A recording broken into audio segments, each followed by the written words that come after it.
Mis hermanos, Dios me los bendiga. Sean bienvenidos a el canal Apología Adventista para seguir estudiando la palabra de nuestro Dios. Sean bienvenidos a esta clase donde nuestro objetivo es profundizar en la Biblia y enseñar la sana doctrina. Así que, hermanos, vamos a orar para que Dios sea el que nos dirija y podamos crecer en conocimiento para la honra y gloria de nuestro Dios. Oremos. Bendito Señor que estás en el cielo, santificado sea tu nombre. Agradecemos porque nos permites poder presentar tu palabra. Te rogamos de que nos des conocimiento y sabiduría para que podamos entender este mensaje y lo podamos poner en práctica. Ayuda a tu pueblo para que podamos escapar de cualquier falsa doctrina y de los falsos maestros que atentan contra el evangelio genuino. Gracias, Padre, porque nos has permitido dar esta clase. Te lo suplicamos en el nombre de Jesús. Amén. Mis hermanos queridos, es importante que a la hora de estudiar un versículo bíblico tengamos en cuenta el contexto. De lo contrario, vamos a caer en tremendos errores de interpretación bíblica. En esta ocasión, hermanos, vamos a analizar un versículo que usan los mormones para sostener de que un vivo se puede bautizar por los muertos, o como se les conoce como los santos de los últimos días. Sostienen o creen de que una persona viva, si tiene varios familiares o amigos fallecidos, pero que estos amigos fallecidos murieron sin Cristo, dicen los mormones que se pueden bautizar ellos por esta persona fallecida. Y ellos toman un versículo que lo vamos a analizar. Este versículo está en 1 Corintios capítulo 15, versículo 29. Quizás para muchos es extraño esto, pero en los mormones hay esta enseñanza de que un vivo puede bautizarse por los muertos. Y ellos usan este versículo que vamos a leer para sostener esta enseñanza. 1 Corintios 15, 29. Dice: de otro modo, ¿qué harán los que se bautizan por los muertos? Si en ninguna manera los muertos no resucitan, ¿por qué pues se bautizan por los muertos? Este versículo, en lo personal, es uno de los versículos más difíciles de entender, pero vamos a hacer todo lo posible con la ayuda de Dios para poder descifrar qué trató de decir el apóstol Pablo. Y vamos a ver de que lo que enseñan los mormones está fuera de contexto y no concuerda con todo lo que dice la Biblia. El apóstol Pedro dice que Pablo escribió cosas difíciles de entender, que los indoctos tuercen las escrituras para su propia perdición. Por eso, para no caer en ese pecado de torcer las escrituras, de torcer los secretos de Pablo, vamos a tener sumo cuidado a la hora de estudiar el apóstol Pablo, para no hacer de que Pablo se contradiga a sí mismo y que tampoco Pablo no contradiga otras partes de la Sagrada Escritura. Iniciemos. Para entender el tema de Pablo, cuando habla del bautismo por los muertos, es importante como primer punto leer el contexto en el cual Pablo está escribiendo esta palabra. Ahora, ¿cuál es el contexto y cuál es el tema central del capítulo 15 de 1 Corintios? Vamos a ver de que el tema central de Pablo es hablar de la resurrección de Cristo. El apóstol Pablo dedica un capítulo entero para hablar de la resurrección de Cristo y de la resurrección de los muertos. ¿Saben, hermanos, lo interesante que descubrí? De que la mayoría de comentaristas sostienen de que seguramente lo que motivó a Pablo para escribir un capítulo entero hablando de la resurrección es porque posiblemente las falsas enseñanzas de los saduceos, que negaban la resurrección de Cristo y negaban que existían ángeles, se estaba infiltrando en la iglesia de Corinto. Y eso es posible que haya motivado al apóstol Pablo a escribir un capítulo entero sobre la resurrección. Noten cómo dice 1 Corintios capítulo 15, versículo 13 al 17. 1 Corintios capítulo 15, versículo 13 al 17. Noten, este es el contexto. Porque si no hay resurrección de muertos, tampoco Cristo resucitó.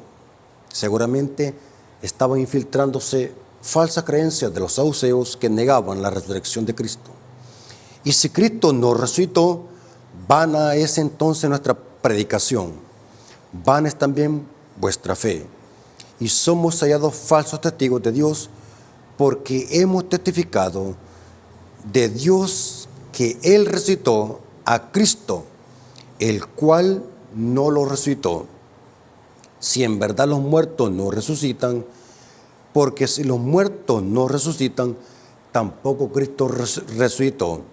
Y si Cristo no resucitó, vuestra fe es vana y aún estáis en vuestros pecados. Noten, el tema central de 1 Corintios capítulo 15 es hablar de la resurrección.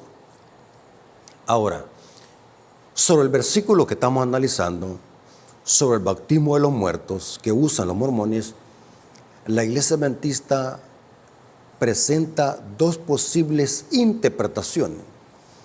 Y estas interpretaciones cuadran con todo el contexto bíblico. Y vamos a ver de que lo que enseñan los mormones no cuadra con ningún contexto bíblico. Lo que han hecho los mormones es malinterpretar el texto y sacarlo de contexto para sostener algo de que el apóstol Pablo nunca quiso enseñar. Primera interpretación que hacemos los adventistas para explicar el tema del bautismo de los muertos. La primera interpretación es de que el bautismo acá que usa Pablo debe de entenderse de una forma figurada para hablar de la muerte y el sufrimiento de los discípulos. El bautismo en la Biblia también se usa de forma figurada para hablar del sufrimiento por el cual deben de pasar los discípulos, los hijos de Dios, por amor a Cristo. Vamos a ver algunos ejemplos bíblicos que presenta esto. Por ejemplo, Mateo 20, versículos 22 al 23. Mateo capítulo 20, versículos 22 al 23 dice: Entonces Jesús respondió y dijo: ¿No sabéis lo que pedís? ¿Podéis beber del vaso que yo he de beber?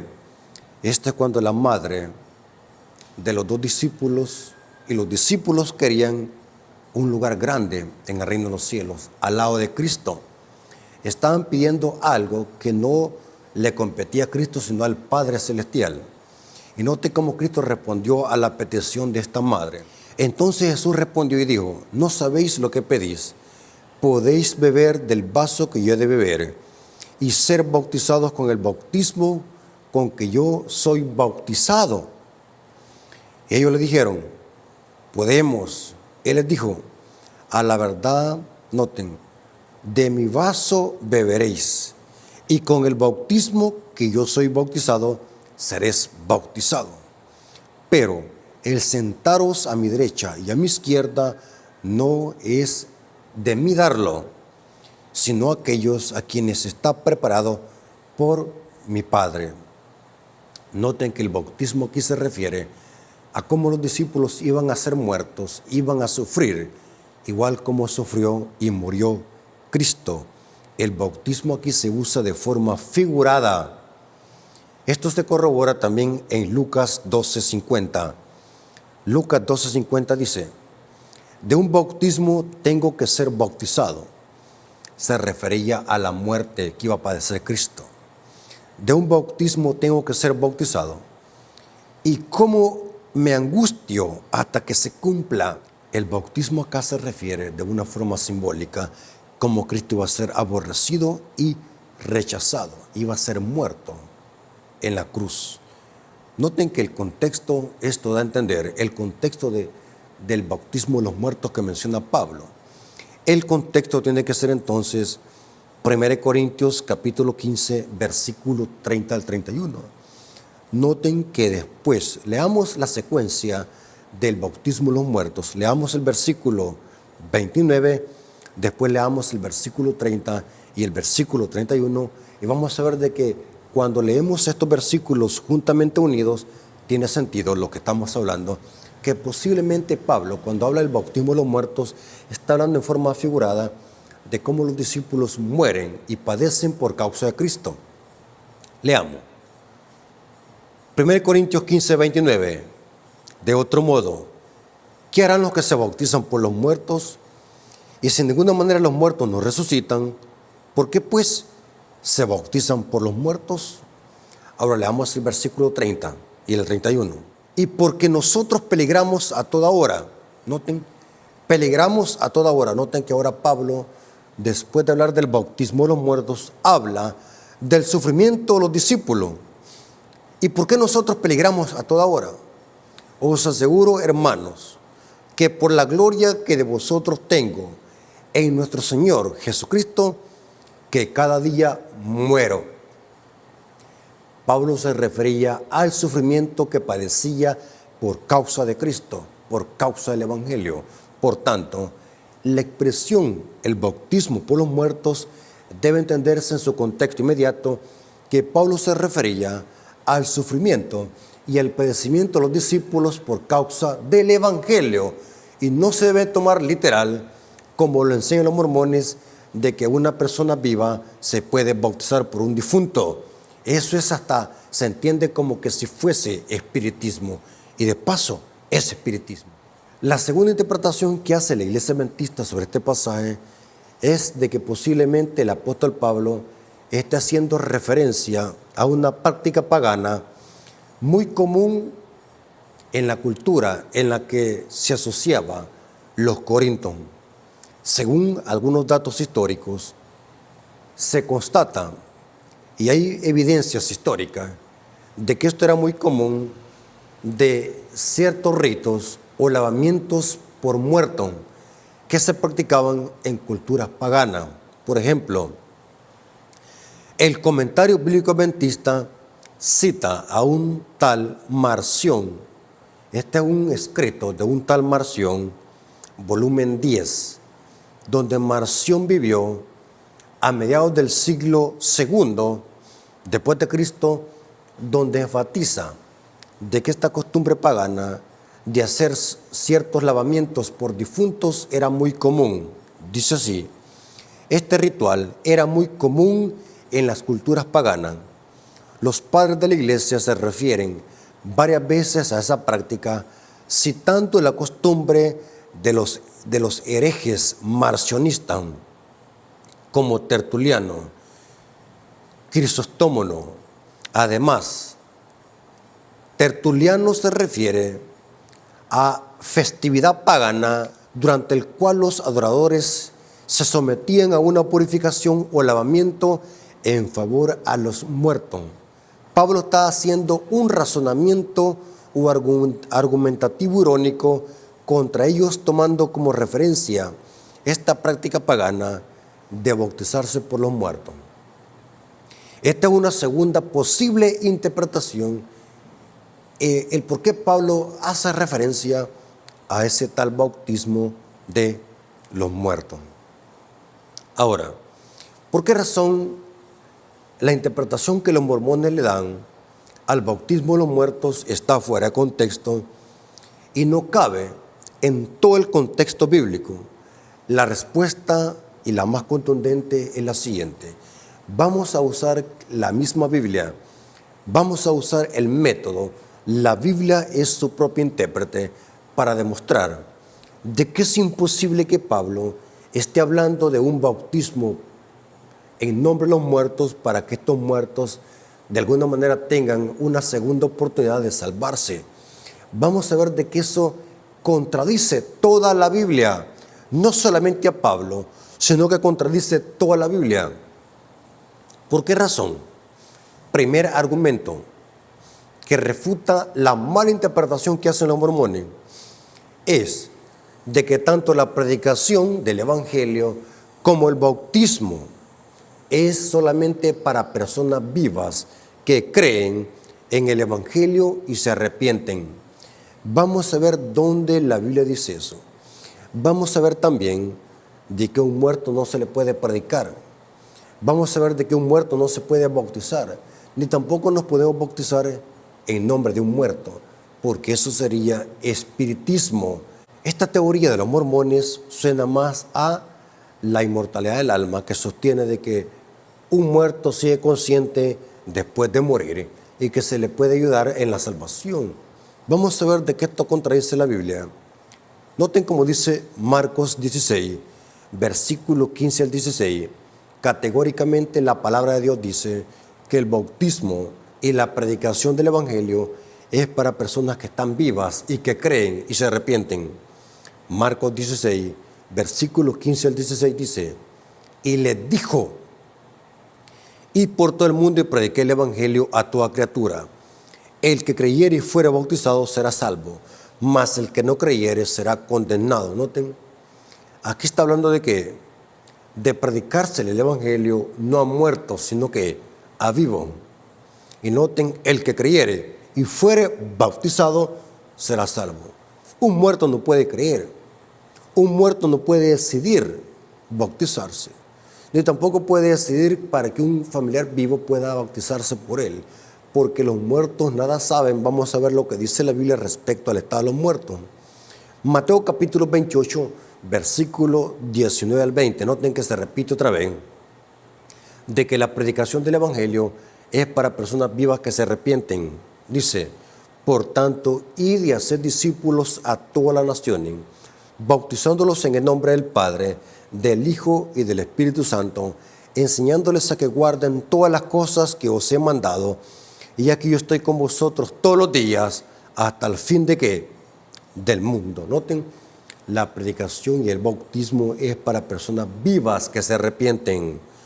Lucas 24, versículos 47 al 49. Noten la misión de Cristo que le dio a los discípulos, estando reunidos en el aposento alto en Jerusalén, y que se predicase en su nombre el arrepentimiento. Noten que un difunto no puede arrepentirse. Esto es para personas vivas. Y que se predicase en su nombre el arrepentimiento y el perdón de pecado a todas las naciones, comenzando desde ¿qué? Desde Jerusalén. Y vosotros sois testigos de estas cosas. He aquí, yo enviaré la promesa de mi Padre, se refería al Espíritu Santo. Yo enviaré la promesa de mi Padre sobre vosotros, pero quedaos vosotros en la ciudad de Jerusalén hasta que seas investidos del poder de ¿qué? De los altos. Esta promesa se cumplió en el Pentecostés. Y Pedro, lleno del Espíritu Santo, en su primer sermón bautizó como 3,000 personas, porque Pedro tenía el poder del Espíritu Santo. Hechos capítulo 1, versículo 8, se enfatiza otra vez de que la predicación es para ¿quiénes? Para personas que creen y se arrepienten, y por consiguiente personas que piden ser bautizados. Hechos 1:8 dice, y recibiréis poder cuando haya venido sobre vosotros el Espíritu Santo, y me seréis testigos en Jerusalén.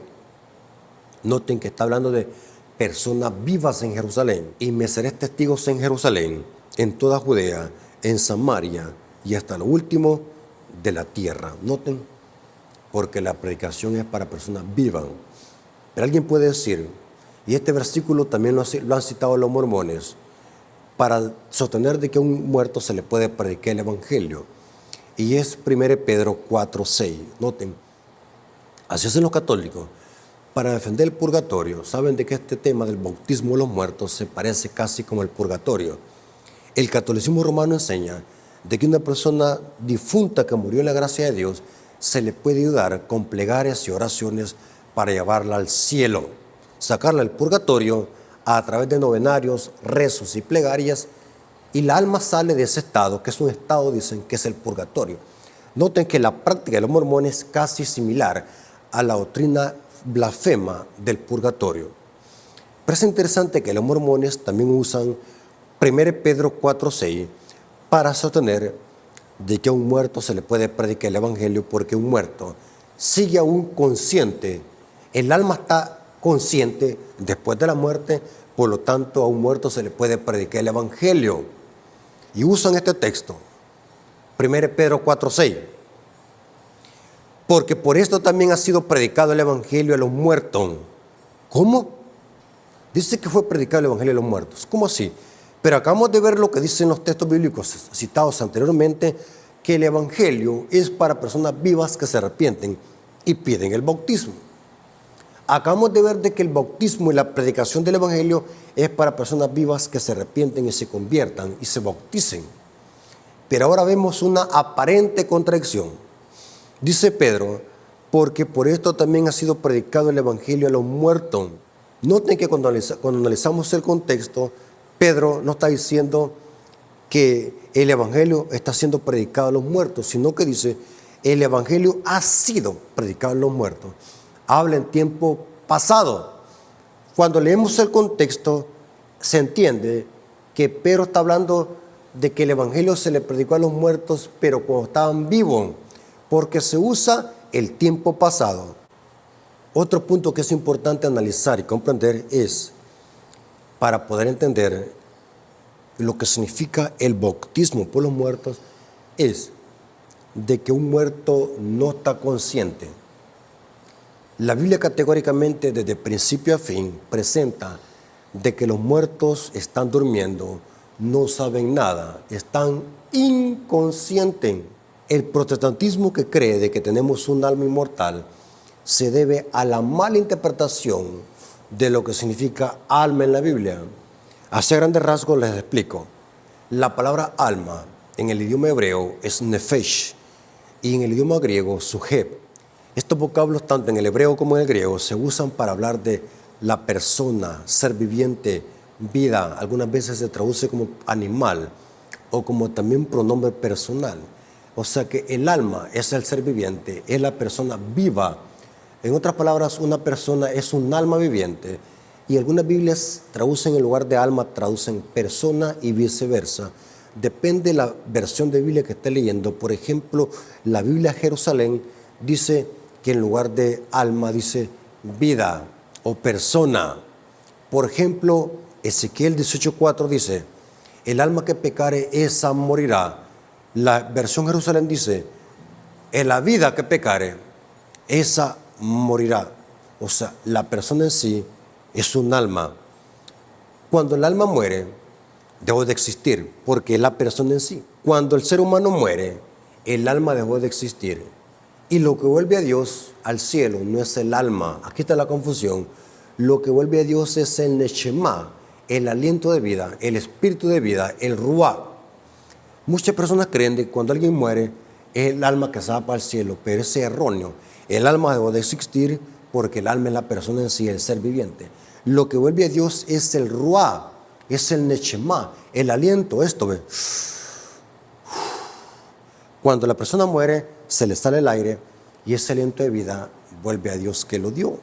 No es el alma, no es algo consciente que se va para el cielo, simplemente es la energía, ese aliento de vida que nos hace vivir.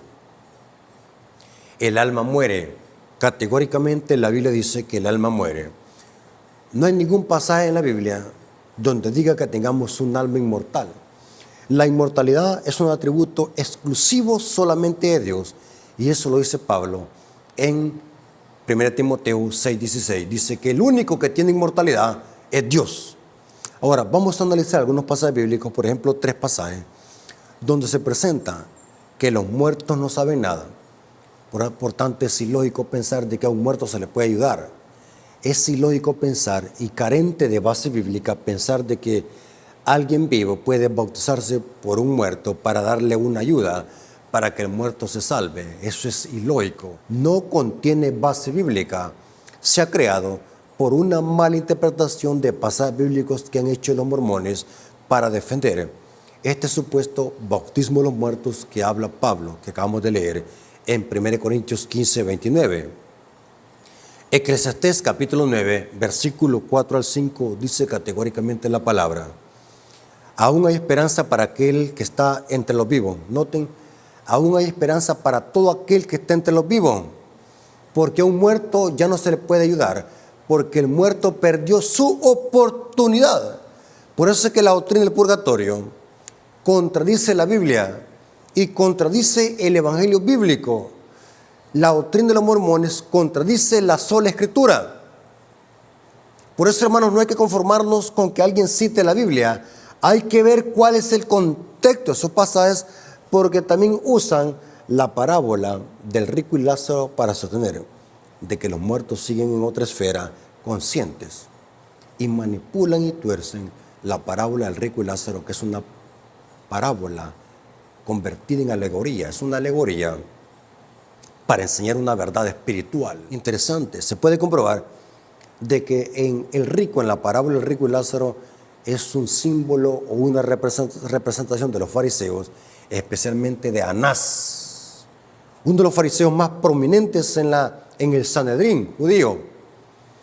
Aún hay esperanza para todo aquel que está entre los vivos, porque es mejor perro vivo que león muerto, porque los que viven saben que han de morir. Noten, porque los que viven saben que han de morir, pero los muertos nada saben, ni tienen más paga, porque su memoria ha sido puesta en el olvido. ¿Cómo es posible hoy de que un muerto se le pueda ayudar, o que alguien vivo se pueda bautizar por un muerto, si los muertos nada saben? Los muertos están inconscientes, están durmiendo hasta el momento de la resurrección. Todos los muertos están en los sepulcros, a menos que hayan resucitado, como los que resucitaron cuando Cristo resucitó. Dice que hubo un grupo de personas que cuando Cristo resucitó se abrieron los sepulcros y se fueron para el cielo. Se puede demostrar que se fueron para el cielo, pero no fueron muertos, sino que tuvieron que resucitar. Cuando la Biblia dice que cuando Cristo venga por segunda vez van a ser resucitados los muertos, es porque están en el sepulcro, están esperando la resurrección, están durmiendo. Los muertos nada saben. Job capítulo 7, versículos 8 al 11. Job capítulo 7, versículo 8 al 11 dice: los ojos de los que me ven no me verán más. Fijarás en mí tus ojos. Dejaré y dejaré de ser. Noten que Job está hablando del momento de morir. Como la nube se desvanece y se va, así el que desciende al Seol, Seol del hebreo sepulcro, así el que desciende al Seol no subirá, no volverá más a su casa, ni su lugar le conocerá más. Por tanto, noten, ahora se contrasta con la vida. Por tanto, no refrenaré mi boca. Job dice, no refrenaré mi boca. Por tanto, no refrenaré mi boca. Por lógica, porque Job está vivo. Job está contrastando la muerte con la vida. No refrenaré mi boca. Hablaré en la angustia de mi espíritu y me quejaré con la amargura de mi alma, o sea, de mi ser, de mi vida. Isaías capítulo 38, versículos 18 al 19 dice, Isaías 38, versículo 18 al 19, porque el Seol no te exaltará, Seol es sepulcro en el hebreo, ni te alabará la muerte, ni los que descienden al sepulcro esperan tu verdad. Ahora, noten cómo Isaías contrasta la muerte con la vida. El que vive, este te dará alabanza como yo hoy. El Padre hará notoria tu voluntad a los hijos. Noten. Ahora, analicemos a grandes rasgos el versículo que más manipulan los mormones para sostener que a un muerto se le puede predicar y que un vivo puede bautizarse por un muerto. Los mormones tienen una sala, en sus templos tienen una sala, tipo como una pila, donde ellos se bautizan por los familiares fallecidos, por amigos fallecidos. Noten, si un mormón tiene 50 familiares, un ejemplo, si tiene 50 familiares y amigos fallecidos, el mormón, según la creencia de ellos, se puede bautizar 50 veces en nombre de esos fallecidos para que Dios los perdone y se les predique el evangelio y se vayan para la gloria. Noten qué extraño. Por eso que les dije que se parece a la falsa doctrina del purgatorio, una doctrina medieval que la Iglesia Católica inventó para cobrar y estafar a la gente con las mal llamadas indulgencias. ¿Cuál versículo manipulan también los mormones? 1 Pedro capítulo 3, versículo 18 al 21. Porque también Cristo padeció una sola vez por los pecados. Está hablando de la muerte de Cristo, el justo por los injustos, para llevarnos a Dios, siendo a la verdad muerta en la carne, significa que Cristo murió y fue sepultado. Pero después de que fue sepultado, resucitó. Pero aquí en lugar de ser resucitado, dice, pero vivificado en el Espíritu. Ahora, noten el versículo 19, en el cual también fue y predicó a los espíritus encarcelados, en los que otro tiempo desobedecieron cuando una vez se esperaba la paciencia de Dios en los días de Noé, mientras que se preparaba el arca, en los cuales pocas personas, es decir, 8, fueron salvadas por el agua. El bautismo que corresponde a esto ahora nos salva. Y hay un paréntesis, no quitando la inmundicia de la carne, sino como la aspiración de una buena conciencia hacia Dios, por la resurrección de Jesucristo. Los mormones dicen de que esta es una evidencia que a un muerto se le puede predicar, porque aquí dice que Cristo, en el cual también fue y predicó a los espíritus encarcelados. Ellos deducen que aquí se está hablando del infierno, o la gente que está allá en el sepulcro, que hay una parte consciente donde Cristo bajó y le fue a predicar el Evangelio, y esa gente al predicársele el Evangelio va a ser salva, según la interpretación de los mormones, de que este versículo, dicen ellos, que sostiene el bautismo de los muertos. Por eso dicen ellos de que ellos se bautizan por sus familiares fallecidos. Ahora, hay que tener cuidado. El versículo no dice de que Cristo haya ido a predicar al infierno o al sepulcro. Simplemente dice, en el cual también fue y predicó a los espíritus encarcelados. Ahora, aquí no dice dónde es que estaban los espíritus encarcelados. No dice que estaban en el sepulcro, no dice que estaban en el infierno, no dice que están a un lado, tampoco no dice que están ahí arriba. No, simplemente dice en el cual también fue y predicó a los espíritus encarcelados. Ahora, ¿cuándo es que fue? La Iglesia Adventista interpreta este pasaje de dos maneras. La primera es de que el Espíritu Santo que resucitó a Cristo fue y predicó a los espíritus encarcelados a través de la persona de Noé. Y esos espíritus encarcelados eran los impíos antediluvianos que rechazaron el mensaje de Noé. Esta interpretación tiene lógica y tiene sentido cuando leemos el pasaje en su contexto, de que también fue y predicó, o sea, el Espíritu predicó a través de Noé a esos espíritus encarcelados, o sea, a los antediluvianos. Esa es una interpretación primaria que la Iglesia Adventista hace y que muchos expositores la sostienen, de que Pedro es posible que esté hablando de la predicación del Evangelio a través de Noé, y Noé fue usado por el Espíritu Santo para predicarle a esos espíritus encarcelados, o sea, a los impíos que existieron antes del diluvio. Esa es una posible interpretación, pero hay una secundaria interpretación que es la por la cual yo me decido o por la que me inclino. La primera tiene sentido, pero por la cual me inclino es la siguiente: de que la expresión fue y predicó a los espíritus encarcelados debe de leerse en armonía con el versículo 18. Noten que dice el versículo 18. La clave para entender el versículo 19 es el versículo 18. Leamos.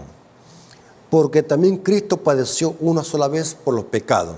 Note que está hablando de la muerte de Cristo. El justo por los injustos, para llevarnos a Dios, siendo la verdad muerto en la carne. Significa que Cristo murió, fue sepultado, y noten, pero vivificado en el Espíritu. O sea, hay dos cláusulas aquí: muerto en la carne, murió, y vivificado en espíritu. Ahora, usemos la lógica y usemos lo que acabamos de estudiar en este tema. Usemos la mente y la hilación de textos que estudiamos en esta clase. Ahora, ¿cuándo es que Cristo fue y predicó a los espíritus encarcelados? ¿Cuando fue muerto en la carne o cuando fue vivificado en espíritu?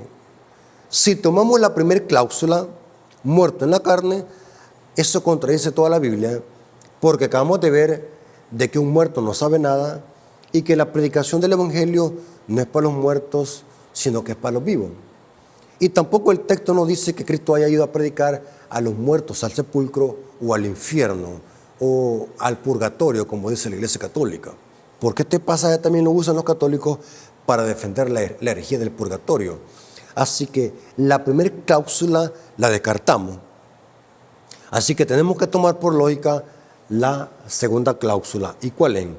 Pero vivificado en espíritu.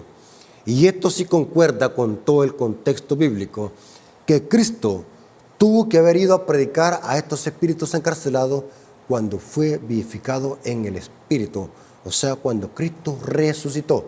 Cristo fue y predicó a estos espíritus encarcelados, no cuando murió, sino cuando resucitó, que es lo mismo ser vivificado en el espíritu. Ahora, ¿quiénes son estos espíritus encarcelados? ¿Sabe que a los demonios también se les puede llamar espíritus encarcelados? Judas lo dice. En muchos pasajes bíblicos también Pedro lo dice, de que los demonios también son espíritus encarcelados. El libro de Judas dice que en esta tierra hay espíritus encarcelados, los demonios. Ahora, ¿cuándo es que Cristo fue y predicó a estos demonios? Si es que los espíritus encarcelados aquí son los demonios y no los impíos. Es interesante, hermano, que se puede comprobar de que Cristo, cuando resucitó y ascendió al cielo, Cristo le predicó su derrota a los demonios. Saben de que Cristo en la cruz del Calvario exhibió públicamente a los demonios, desenmascaró al diablo públicamente. O sea, la predicación acá es una proclamación de derrota, no de salvación. La predicación que se usa acá fue predicó a los espíritus. No es una predicación para salvación, sino una predicación para condenación, para desenmascarar la derrota de los demonios. Cristo en la cruz exclamó, predicó la derrota de los demonios y expuso a los demonios ante todo el universo. El diablo quedó desenmascarado públicamente. Y cuando ascendió al cielo, con esa multitud que lo seguía, de cautivos que fueron resucitados con Cristo cuando Él resucitó, o después que Él resucitó, por consiguiente le precedieron, Cristo cuando iba ascendiendo al cielo, les predicó la derrota a los demonios. Y eso significa, fue y predicó, fue cuando Cristo iba ascendiendo al cielo, les predicó la derrota a los demonios y expuso públicamente ante el universo la derrota de los demonios. Noten cómo dice Colosenses. El libro de Colosenses nos dice que en la cruz el diablo fue desenmascarado. Y no solamente en la cruz, sino también cuando Cristo resucitó. Muchas veces nosotros le atribuimos la victoria a Cristo solamente cuando murió. Pero la muerte de Cristo, su sepultura y su resurrección están estrechamente enlazadas. O sea, técnicamente Cristo venció al diablo cuando murió y también cuando resucitó. No solamente cuando murió, porque la resurrección es parte del triunfo de Cristo. Cristo venció la muerte. Por eso es que Pablo tuvo que escribir un capítulo entero de la resurrección. Hoy entendemos por qué Pablo habló un capítulo entero de la resurrección. Porque la resurrección, igual como la muerte de Cristo, es la garantía de nuestra salvación. Muchos solamente le atribuyen la salvación a la muerte de Cristo, pero también incluye la resurrección. Por eso es que Pablo incluye la resurrección en la salvación de los creyentes. La muerte y la resurrección de Cristo están estrechamente unidas. Noten cómo dice Colosenses capítulo 2, versículo 15. Y despojando los principados y las potestades. Ahora, ¿cuándo lo hizo? Versículo 14. Anulando el acta de los decretos que había contra nosotros. Se puede comprobar de que este era el pecado que Cristo clavó en la cruz, acta de decretos y las leyes ceremoniales, geógrafo. En el idioma griego, acta de decretos es geógrafo, documento escrito a mano. Y dice, anulando el acta de los decretos que había contra nosotros. ¿Qué era lo que había contra nosotros? El pecado y las leyes rituales, porque eso no podía quitar el pecado. Y el pecado era contra nosotros, que nos era contraria, quitándola de en medio y clavándola en la cruz. O sea, Cristo clavó el pecado y las leyes ceremoniales se le puso fin. Noten, está hablando de la cruz, clavándola en la cruz. Pero ¿qué otra cosa Cristo hizo en la cruz? Y despojando a los principados y las potestades. O sea que evidenció la derrota de los demonios. Noten, y despojando a los principados y a las potestades, los exhibió públicamente, triunfando sobre ellos en la cruz. Cristo en la cruz les proclamó la derrota a los demonios. Hermanos, la interpretación que los mormones hacen de 1 Corintios 15, 29 está fuera de contexto.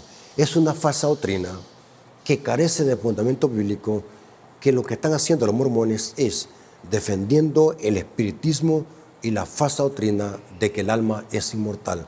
Así que, hermanos, espero que esta clase haya quedado claro de que no existe tal cosa de que un vivo pueda bautizarse por un muerto. Es una enseñanza antibíblica que promueve el espiritismo. Dios los bendiga y que la honra y la gloria haya sido para nuestro Dios. Vengamos de rodillas para orar. Bendito Señor que estás en el cielo, santificado sea tu nombre. Te agradecemos por tu palabra. Gracias por este mensaje. Gracias porque has dado este conocimiento a la iglesia adventista y a tu siervo para poder presentar la sana doctrina. Gracias porque nos permitiste enseñar esta verdad. Te lo agradecemos y te lo suplicamos en el nombre de Jesús. Amén. Hermanos queridos, si aún no se han suscrito al canal, los invitamos a que se suscriban, le den me gusta a los videos, comenten y compartan para que este ministerio pueda crecer y podamos llegar a muchas almas con la verdad presente. Dios los bendiga y hasta muy pronto. Maranata.